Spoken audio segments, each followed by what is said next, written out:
Good evening, South Florida. Thanks for joining us. I'm Omar Morales, bringing you the headlines you need to know from our partners in South Florida Gay News, brought to you by SunServe, a nonprofit agency providing mental health care and social services to the entire LGBTQ+ community.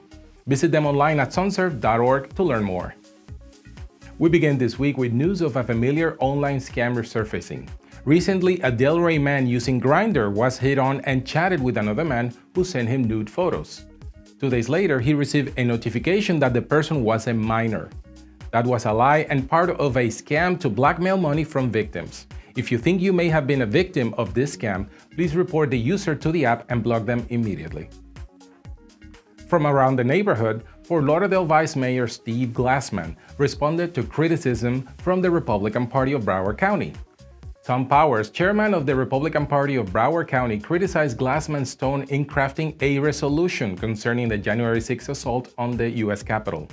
Glassman said the resolution was important to condemn the attack which took the lives of 5 people.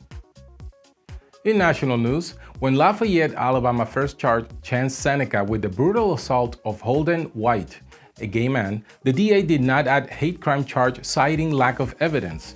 Now that has changed and hate crime charges have been added. The victim believes the attack was premeditated. And now please welcome Terry Dyer with this week's guide to local entertainment, brought to you by RITA Mexican Restaurant and Bar in Fort Lauderdale. Terry, what do you have for us this week? Thank you so much, Omar. I have some really fantastic picks for you this week. Bubblegum Fridays at the Manor delivers some of South Florida's most talented DJs spinning high-energy dance music. No cover, 10 to 11, with drink specials all night long. This party's gonna be hot. Saturday is drive-in movie night in the Flagler Village District. This Saturday's movie is The Greatest Showman starring Hugh Jackman, showing at 6 and 8 p.m. The Pub and Gym Sports Bars in Wilton Manors teams up for a socially distant Super Bowl Sunday tailgate party with a huge 20-foot screen with specials all day. This is the best place to catch the game.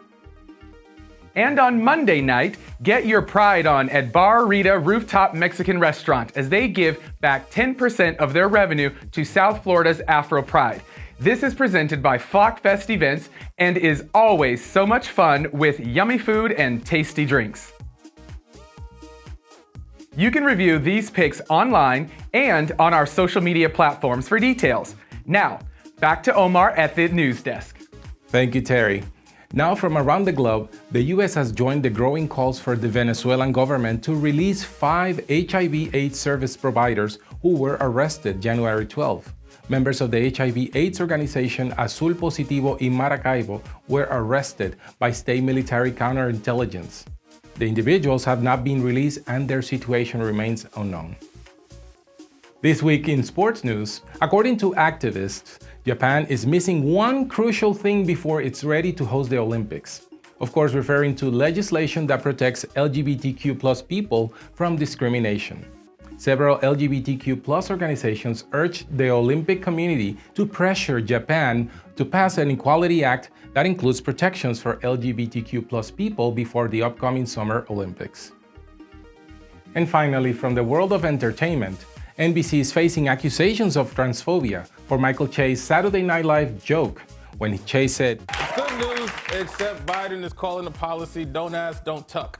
The Twitter sphere erupted with several users pointing out that this is not Michael Che's or SNL's first time being accused of transphobia. That's all for this week's headlines. Please visit sfgn.com to view these complete stories and more.